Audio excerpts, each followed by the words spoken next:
السلام عليكم ورحمة الله تعالى وبركاته كلنا وناكسن لما داوداش دقستياش ورباهنت دلجير waxaanu maanta idin haynaa wareysi ka duwan kuwii siyaasiga ee ku saabsanaa arrimaha siyaasadda iyo la xiriiray waa barnaamij cusub oo warbaahinta daljiray si taxana u soo deyn doonto hadii Allah uu dalo ogolaado oo hadba saxafi rugcada inta loo yeero la wareysan doono la yiraahdo noo waran wari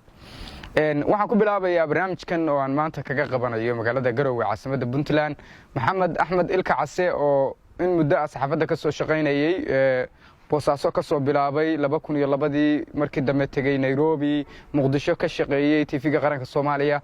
ka gudbay markii dambena dadkii dalka ka tagay oo qurbaha aaday ah oo dib ugu soo laabtay dalka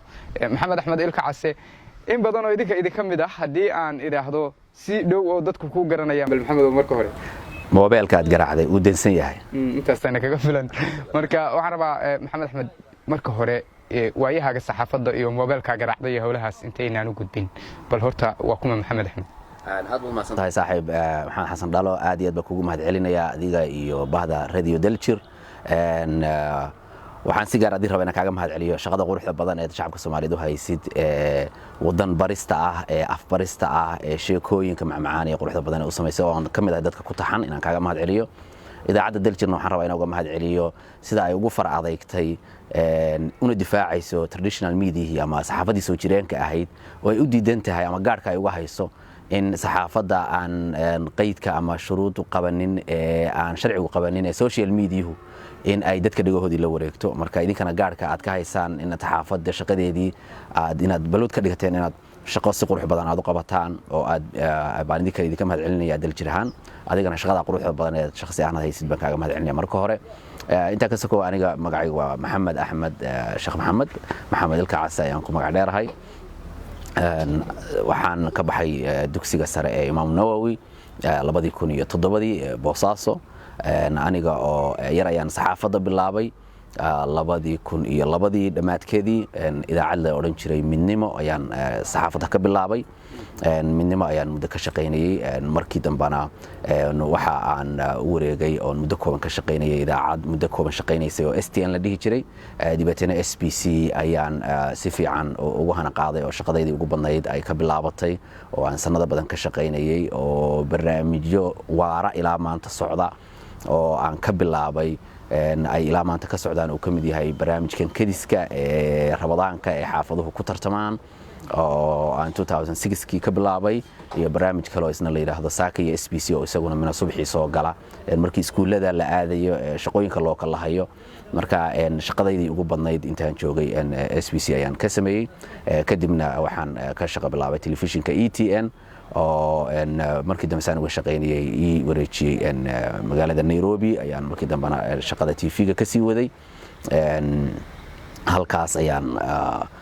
markii dambena TV-ga ETN markuu xidhmay aan wareegay oo kamid ah dadkii lagu furay telefishinka qaranka Soomaaliyeed April 2011 TV-ga ayaan xafiiska Kenya aan agaasimo ka noqday muddo ka shaqeynayay waxaan markii dambena noqday u qaabilsanaha saxaafadda ee safaaradda Soomaaliyeed ee Nairobi dibatana saas ayaan shaqadii saxaafadda ku waday muddo 2013 dhamaadkeedina waxaan wareegay ama aan u haajiray wadanka Canada halkaas oo aan 7 sano ee la soo dhaafay aan ku noolaa kana shaqeynayay kadibna dalka ayaan dib ugu soo laabtay hadda oo aad isu bedelay aad u qurux badnaaday wax walbana isbedeleen waxaan rabaa inta aynaan waayihii warbaahineed iyo xilliyadii la soo maray aynaan dib ugu noqon waxaan rabaa maadaama sheekadaadii aad ku soo gabagabaysay dalka ayaan dib ugu soo laabtay isbedelka dalka ka jira muddadaas aad maqnayd iyo maanta maxaad aragtay wax farqi u dhaxeeya Maxamed saaxiib waa mahadsan tahay wadanka isbedelka ka dhacay waa tirabeel dhinac walba markii la eego dadka hadda noqotay say u dhaqmayaan adeegyada iyo serviceka wadanka ka jira dhismayaasha wadooyinka bilicda dhaqaal wax walba way isbedeleen wadanka waxa tusaale yar oo kooban kuugu filan anaga markaan dhalinyarada ahayn wadanka ka tagaynay 2009 iyo wixii ka horeeyay serviceyada waxyaabaha la cuno way koobnaayeen waxa la cabo uu koobnaa waxa lagu fariisto uu koobnaa tusaale ahaan oo kaleeto dadku markaan wadanka ka tagnay shaaha bigayska iyo cadayska baa la wada cabi jiray wax kale ma jirin haddana waxa la sheegayaa shaahayo iyo kafeeyo tirabeel ah wax walba waxa la yiraahdo ama kafee ama shaah wax walba ha ahaadee laakiin waa tobaneeya la akhrinaya awalna shaah bigays iyo cadays iyo kan baa la yaqaan wax mishiin ah oo shaah iyo ama kafee lagu sameeyay wadanka ma oolin cabitaankana caanaha iyo fiimtooga la isku darsan jiray mushakal baa la dhigi jiray haddana inta maxaan garan waayay markaa ma khudaar cusub aan wadanka ooli jirin baa soo gashay ma mishiinadan wax lagu shiiday baynaan haysan jirin 10 cabitaan sidoo kale marka tusaale yar kooban taas kugu filan kuraastana de kuraastii caaga ahayd baa lagu wada fadhiisan jiray hadda fadhiyo kala duwan standard kala duwan noloshii waa la xarakeeyay waa la qurux badnaysiiyay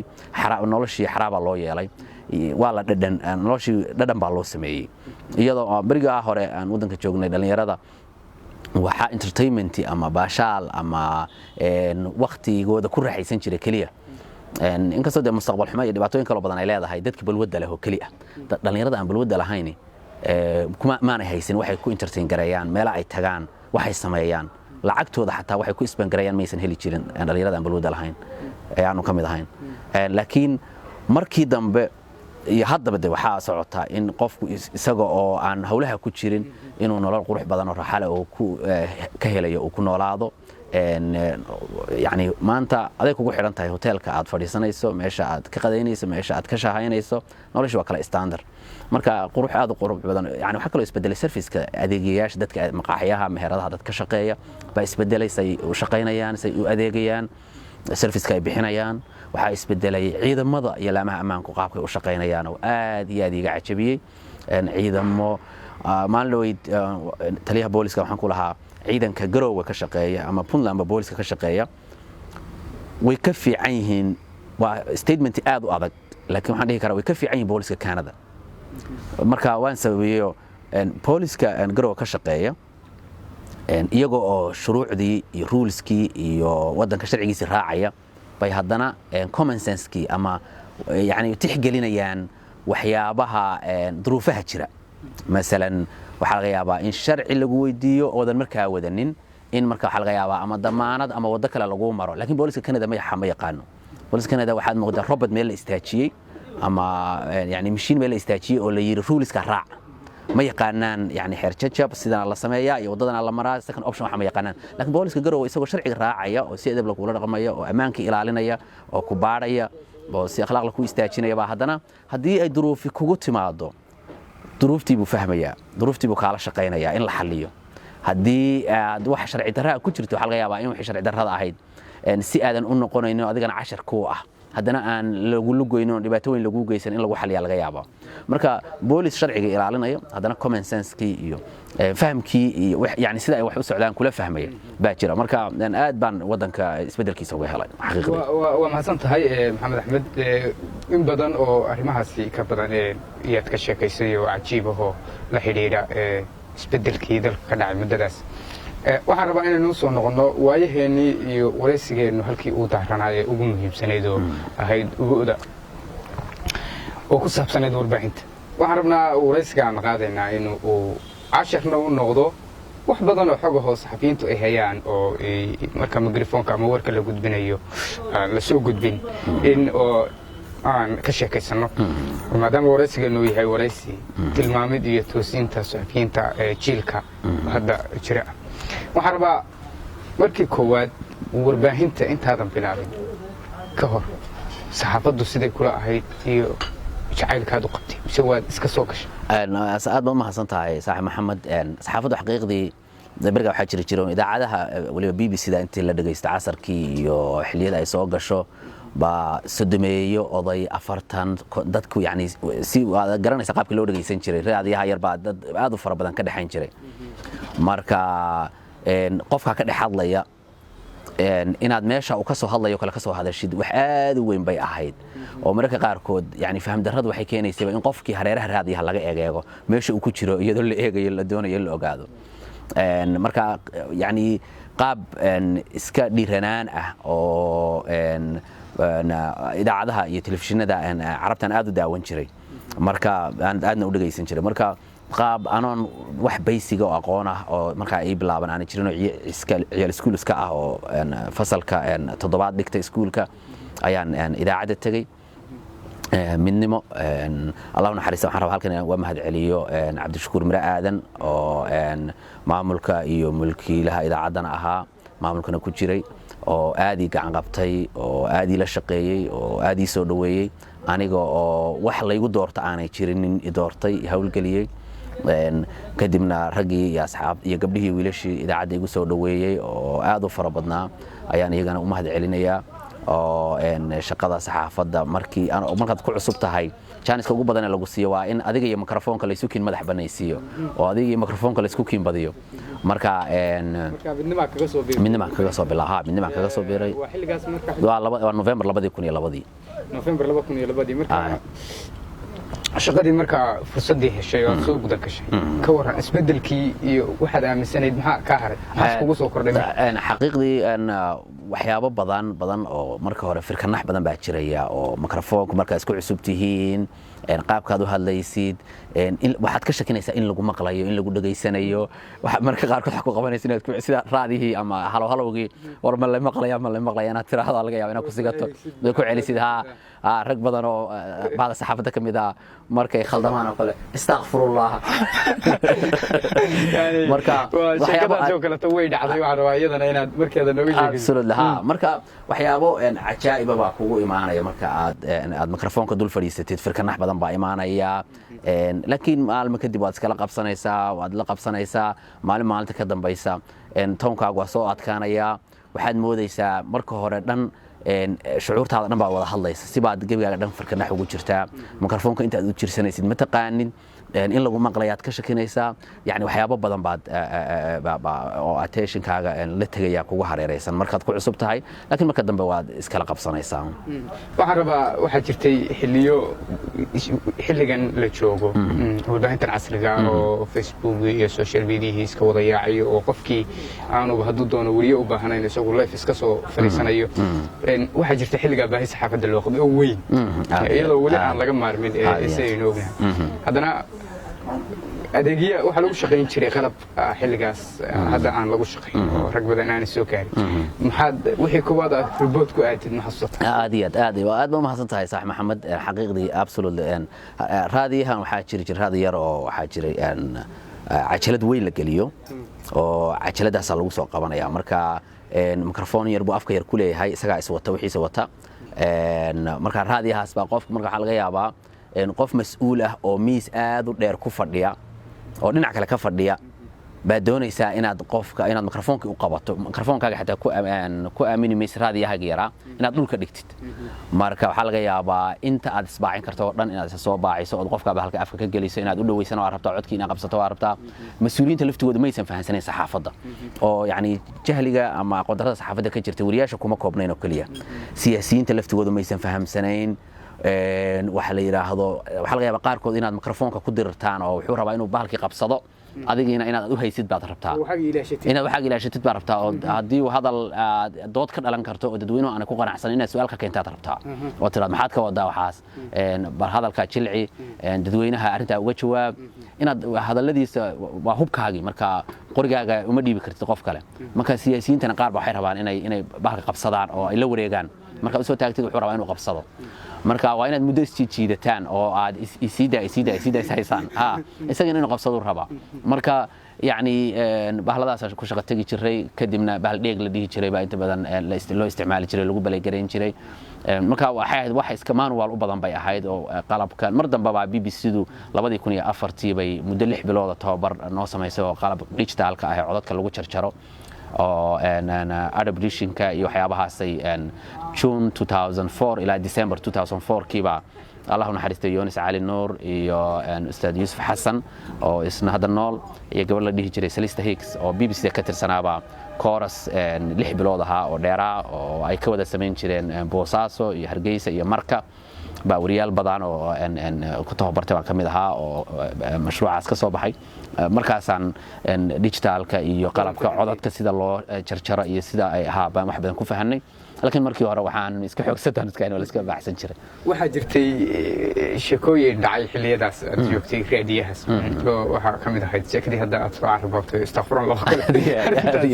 arrintaas ay ku timi nina saaxiibanahay oo idaacadda nagala shaqeynayay baa wuxuu sameeyay marka waxyaabo badan baad yani gafaysaa ama aad khaldaysaa ama aad doonaysaa inaad dib u saxdo marka qaabo badan waxaa jira saxaafadda yani hadalka aad looga cudur daarto hilmaan hadal kuma jiro aan ku celiyo iga raali ahaada qaabo badan marka terminology-gaas waa inaad la qabsataa terminology-ga markaad idaacaddii wax khalado inaad dib u saxdo waa terminology bay u baahan tahay inaad fahamtid laakiin maadaama oo qofka Soomaaliga ah qof muslima yahay oo guri islaam ku dhashay oo masaajidkii uu ku soo barbaarayo waxa ugu badan ee qofku markuu khaldamo uu yiraahdo waa astaghfirullah marka astaghfirullah waxa la yiraahdo mikrofoonka inuu isticmaalay marka waa arrin iska faniya bay hada qosol meerano muddo aan waxa la yiraahdo aan saaxiibkay kula kaftami jiray sheekooyin waxa jirtay maadaama fursad baa jirtay xilliga warbaahintu aysan sidan u badnayn arrimo badan yani hal meel looga baahan jiray 2004 xilligii golaha deegaanka Boosaaso oo kale sheekooyin qosol leh oo aad marar iga sheekisay baa jiray oo la xiriiray fahanka warbaahinta xitaa inuu xilligaas aanu badnayn arrintaas oo kale waad ma mahadsantahay waxaan u haysanay maxamed warbaahintu mararka qaarkood marbayn xorriyad mudlaqa adduunka kama jirto yani markii qaarba markaad dhowr jeer maqmaqasho warbaahintu waa xor waa ha shaqayso waxaad moodaysaa inay warbaahintu dawladaha ka sarreyso inaanay cid waxba ku sheegi karin marka anagoo iska junior oo iska yani dhalinyaro ah oo aqoon badan oo nagu filan aan haysan baa waxa dhacday 2005 Allah naxariistay madaxweyne Cadde Muuse oo cusub marka cusub wuxuu bilaabay mashruuca in golaha deegaanka loo dhiso degmada Boosaaso laga bilaabo marka golayaasha deegaanka la bilaabay in la dhiso marka qabaa'il badan baa cabasho soo gudbiyay anagu intan xaq uma leeyahin anagu budigayaashii gobolkan ka midnahay anagu intan naguma filla anaguna marka reer walba waan ka qabanaa bayaankooda yani sodomeeyo reer baan u akhrin reer walba waan u akhrinaa nabadoonna liis baa la noo keenaa sida ogeysiiskii oo kale 30 oday bay keenaan ama 20 oday oo qabaa'ilka nabadoonnadii iyo aqoonyahankii balabala wixii reerka ah marka khidmad lacag aan ka qaadi jireen way soo raaciyaan warqad way ku soo daraan marka magacyadaas aan u akhrinaa hebel nabadoon hebel oo reer hebela waxay qaadaceen oo ka soo horjeedaan waxa la yiraahdo golaha deegaanka qaabka loo wado maalinta dambe madaxweynaha digreeto soo saaray ilaahay ha naxariistay marka wuxuu yiri waxaan doonaynaa inaan systemkan golaha deegaanka hirgelino marka idaacaduhu ha joojiyaan qaabkana wax wadaan marka waan ka dhagaadaygnay baan sameynay khalad ahaa oo markii dambe la nagu xiri doono muddo 15 maalmood baan xabsiga gaalshire ku jiray anagoo saddexa markii dambe la nagu xiri doonaa laakiin warqadii ma sii wadnay reerihii baan sii akhrinay wixii baan ku sii raaxaysan waxaan u aragnay waxaan xaq u leenahay oo aysan ahayn inay dawladdu noo sheegto inaan joojino idina afayena baan noqonaysan marka afayena reeran ma weekaan hatta qofkii hadli maayo idinka warqadii akhriyay anaga warqadii akhrinayna reerihii ma hadlayaanba warqadii anaga noo keenayaan markii dambe waxa dhacday anagoo idaacadii live ku jira oo hadlayna in askari noo timid oo la noo yimid oo waxa la yiraahdo xoog ay ku soo galeen oo idaacadii live ku jirta يعني قيله بدن iyo sawaxan baa dhacaysa markii aad aad argagaxdo marka argagaxi xataa inuu galay hawadii oo kadib sidii baa la noo xirxiray anagoo kooxa anagoo saddexa ilaa 15 cashan xirnayn kadib anagoo 10 badan baranay oo si fiican waxa la yiraahdo wax soo fahnay baa soo baxnay marka waxyaabo badan oo waxa jira dhalinyaranimada ay kugu qaadayso aadiyaan waxa jiray xiliyadaas tartan aad u gashay codkan hadda aynu ku bilowray barnaamijka mobilka garaacday wadasiya arrintaas sidee meesha soo martay iyo iga sheekay aad baad u mahadsan tahay maxamed 2009 xagaagiisii baa marka shirkadda Golis marka waxa inta badan waxa jiri jiray codad badan codadkii awal ku jiri jiray shirkadda qaar waxa jiray dadku yani qaabkay u hadlayaan oo kaleeto tusaale ahaan oo kaleeto cod waxa jira dhigi jiray oo kaleeto mobilka aad garaacday waxa loo xanibay lacag lagu leeyahay ee fadlan ha ku celin yani cod handadaadna u eg ceebayn u eg waxa ku jirta yani marka fariimo badan oo noocaas kuwa aan dhamaystirnayn teknolojiyadu way isbedelaysay idaacadu qaabka shirkadu qaabka u shaqeynayso waxa soo dhan way isbedelayeen marka kadib waxay damacday shirkadu inay tartan geliso in ay codad cusub qabsato oo mobilada cod cusub ka hadlo marka anagoo ilaa 10 wariye ah wariyaasha gobolka bari marka ka shaqeynayay baa tartanka la nagu casumay aniga ay doorteen marka sidii baan ilaa 3 habeen baa waxaan duubaynay fariimuhu intan hadda la maqlo oo kooban oo mobilka aad garaacday waa dansan yahay waa mashquul lama heli karo inahan u bay dadku arkaan laakiin fariimo dhowr boqol ku dhow aan 300 u malaynayo baanu duubnay oo qaarkood mar baad hal lambar baad sheegaysaa 9 6 7 laga yaabaa inaad tiraahdo mar waxa laga yaabaa inaad 9 iyo 6 israaciso marba yani siyaabo kala duwan siiqooyin kala duwan inta badan waxa laga yaabaa meesha lagu isticmaalayo inaynan aadin baa laga yaabaa ama telefoonka aynan ka isticmaalin meesha ay adeegyadaas ka dhaxlayaan laakiin fariimo aad u fara badan bay ahaayeen oo mobilkaad garaacday waa dansan yahay iyo kuwa la midka ah oo aad u fara badan marka sidii baan codka ku duubay nin dhalinyaraan iska ahaa oo de waxa la yiraahdo markaad codka duubtid intaadan codka duubin markii ilaa 12 qof laga doorto intaas privilege kuugu filan yani codadkaas oo kale to saddexda ugu caansan oo la yaqaan oo mashquul iyo waa dansan yahay iyo sidaad u tiraahday hadii tijaabaad ka bixisid okay waxa kan ugu caansan inta badan waxa weeyaan mobilkaad garaacday uu dansan yahay oo ah mar inta badan markuu mobilku dansan yahay waxa kamid ah mobilka waxa fadlan koruhay oo kale fadlan koruhay inta badan markuu qofku telefoonka ku hadlayo oo kale iyo mobilkaad garaacday waa laga qaban waayay marka telefoonka laga jawaab waayo oo kale marka lama qabanayo oo kale marka fariimaha iska noocaas aad u fara badan bay ahaayeen wakaas inta badan marka waxa dhacda sheekooyinka faniga ah ee hawshaas kale ku yimaado waxa kamid ah waxa laga yaabaa qof waliba hadda intaan imid bay aad u ararkay maadaama 12 sano ee uu cod ku shaqeynayaan wadanka ka maqnaa hadda intaan imid baan aad u arkay marka qof aad wada socotaan oo saaxiibtihiin baa laga yaabaa ama aan ku baraarugsanayn ama aan ogeyn ba fariin aan ku farxin buu telefoonku u sheegaya marka wuxuu rabaa in uu wax ka sheego uu yiraahdo war habar qabahan in kaar qabahan uu yiraahdo waana la socotaa marka waxaan aaminaa qofku aniga wax igama sheegaya cajaladaas wax ka sheegaya iyo waxa la yiraahdo iyo mashiinka meesha ka dhaxalaya marka waxyaabo badan oo fani aad arkaysaa marka laakiin muddadii waa dilowday oo kale aan xasuusnayn baa soo noqotay sabrays ma ku la yaab leh ma kugu noqotay markii koowaad aad codkaaga maqashay adigu maystiri qofkan hadlaya mise waad ku baraarugtay ma waan ogaa xaqiiqdii oo wadanka soo wixii jiray oo familkii ehelkii dad iyo badan baa wadanka joogay asxaab oo aan soo yani Nairobi markaan joogay markaan qurbaha fog jiray waan soo hadli jiray oo de marka qaarkood fariin aadan jeclaysan isdhahaya oo telefoon baad rabteen aad wacdo marka hada si jawaabayo fariin aadan waliba ku farxin buu telefoonka kaaga dhex sheegaya marka waan ka warhayay waan ogaa in cod ku jiro inuu shaqeynayo waan ogaa intaas oo dhan waxa moodaa in xoogaa gobolku waan jeclaa warayska inaan dheereeyo laakiin waqtigu soo gaabtay weliyaasha maanta jooga waxaa jirta wax badan oo saxaafaddu intay duubto aysan khasab ahayn inay baahiso absolutely oo iyadoo hadii doona ethics-ka loo eegayo maslaxadda guud ee dalka laga eegayo arrintaas oo kale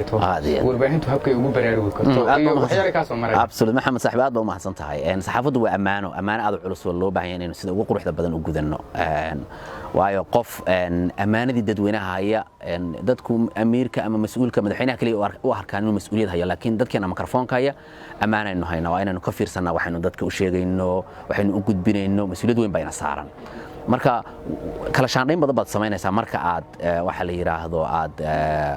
wax tabinaysid marka sheekooyin fara badan baa soo maray meelo kala duwan baa ka soo shaqeeyay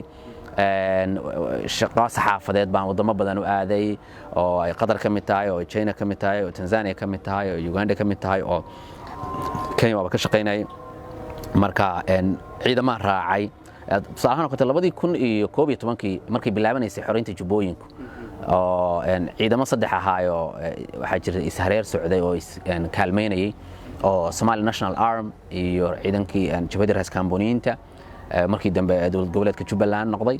iyo ciidanka Kenyanka saddex oo KDF ka saddex ciidan baa ya isdhinac socday oo iskaalmeysanay marka ciidamadaas la socday oo ilaa dhowr bilood aan markii bilis qooqaani iyo xaye iyo taabtay dhulka markii la xoreynay aan la socday marka maalmaha kamid ah xilli casar gaaba dhulkaasna waa dhul looga dhaqdo loolay ah kayma u badan marka xilli casar maalin waxaan xusuustaa looba soo dheelmanaysay xilli casar ay ahayd marka roobna uu da'ay looduna way saan dheer tahay way saan weynta la socoto markay dhaqa soconayso meel dheer way cag culus tahay meel dheer baa laga maqlaa codkeeda marka dhinacii ay Kenyanku kaga jireen dhufayska bay loodu ka soo xaroonaysay marka nin askari ah oo dhufayska ku jira baa wuxuu ka shakiyay nimankii shabaabka ahaa meesha soo weeraray inay yihiin markaasuu yiri yoote al-shabaabna ku jahaba biga rasaasi oo kale mesela waxa weeyaan al-shabaab oo dhan ba meesha isugu yimid rasaasta hal furo mikrofoon buu haystay marka 15 daqiiqo ku dhawaad bay xabad socotay waa la ridaa wax soo jawaabaa la waayay markii dambe 17 neef oo meyd ah baa loo tagay oo meesha yaalla marka waxyaabaha faniga ah ee aad la kulmaysid markaad ciidanka ku dhex jirtid la socotid waxyaabo oo aadan haddana mararka qaarkood ay adagtahay inaad tabiso oo qaab u tabiso especially markaad TV dawladeed oo booliskiisa goonida ah aad ka shaqaynaysid bay ahayd marka way badnaayeen China sidoo kaleeto markaan tagnay marka waan qadaynay oo kaleeto marka gabadhii adeegaysay waxay tiri shiisha marka shiisha waa thank you kale waa mahadsantahay way marka waxa moodaa inay tiri shiishad baa rabtaa baashil dhuuqi jiray maya ma guri no thank you marka way yaabtay marka yani mahadsantahay marka isla yani sheekadaas oo kale isla gabadha laftigeeda waa maalin kale waxa dhacday marka Kenya aan muddo ku noolaa 4 sano meelaha deganaa marka meeshan China aan tagnay marka waan qadaynaynay marka waxaan damcay inaan basbaas dirsado marka waxaan ku yiri bilibili baa u baahnay marka bilibiligu afka Kiswahiliga waa basbaas marka bilibili waxa uu qaatay inuu yahay English baan mooday yani la wada fahmayo adduunka dhan laga yaqaan standard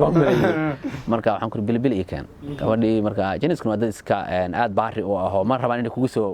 falceliyaan ama ay ku dhahan waxaas ma garanayo marka jikaday gashay way raadisay malaha wax bilibili la yiraahday soo weyday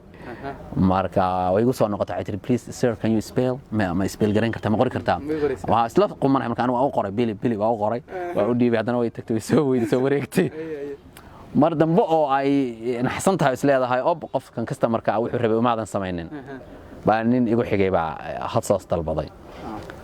waxa la yiraahdo marka waxaan dalbatay siiyeen basbaas kaasoo kala raba kaasoo kala ikeen markaasay baraarugtay oo yani ana marka galsi dareemay inaan qofkan aan homework inta leeg u diro oo ay saa u soo dhibtooto oo aniga khaldana iyadan moodayay inay markii wax khaldaysay marka waxyaabo badan oo fani ah ku soo maray markaad shaqaynaysid oo hawlaha ku jirtid marka waxa la yiraahdaa biyooyin kala duwan iyo environment kala duwan marka ku shaqaynaysid aad maxamed axmed ilkaas hada in badan warbaahinta intee ka maqan warbaahinta waxaan ka maqanahay 7 sano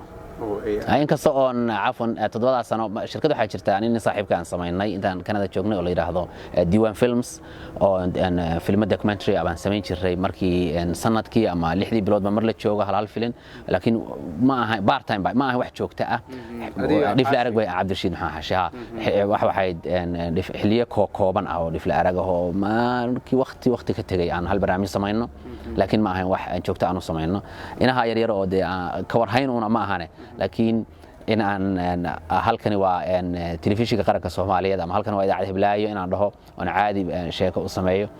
xilli hore ay ugu dambeysay laakiin aad baan ugu xiisay waa noble job waa shaqo sharaf leh shaqo qiimo badan waa shaqo uu qofku haduu si amaana la u guto uu dareemayo inuu yani uu ku raaxaysanayo markaadan si xun u isticmaalaynin oo wanaag u isticmaalayso oo dadkaaga iyo dalkaaga ugu shaqaynayso haddana waxa saxaafadu ayba ku mahadsan tahay inay barnaamijyada khayriga ah si awalkii hore looga qayb gali jiray ka badan baa looga qayb galaa by the way idaacadaha Soomaaliyeed waxyaabaha aan qurbaha ku soo ogaaday waxa kamid ah faa'iidadooda qurbaha markaad joogtid haddii aad dahab heshid ama baasaboor heshid ama wax qaali aad heshid saldhigga booliska aad geynaysaa laakiin waddanka markaad joogtid idaacadaad geynaysaa waa amaano iyo kalsooni ay idaacaduhu kasbadeen hadda ilmo yar oo habo aad heshid ama dahab ama baasaboor hadda wadada ka hesho idaacadaad u geynaysaa laakiin marka qurbaha joogtid saldhigga booliska aad geynaysaa marka ama meelihii kale hay'adihii kale ku shaqul leh halka waxaad ka dareemaysaa kalsoonida idaacaduhu shaqooyinka yani multiple ay hayaan inaanay ahayn wargelin iyo wacyigelin iyo madadaalo idaacaduhu waxa la yiraahdaa 4 bay ka shaqeeyaan wargelin wacyigelin madadaalo iyo waxyaabaha lamida laakiin marka waxaad moodaa inay ku darsadeen sidoo kale idaacadaheenu ay ku darsadeen in ay shaqooyinka booliska wax ka qabanayaan oo mas'uuliyad gaar ah oo kale oo hantida lagu aamini karo wiil lumay in idaacad la geeyo waa kalsooni idaacadu samaysatay dahab lumay in idaacada la geeyo ama la yiraahdo dahabkaas aan hayaa naadiya ana haynaya ama baasaboor ama documenti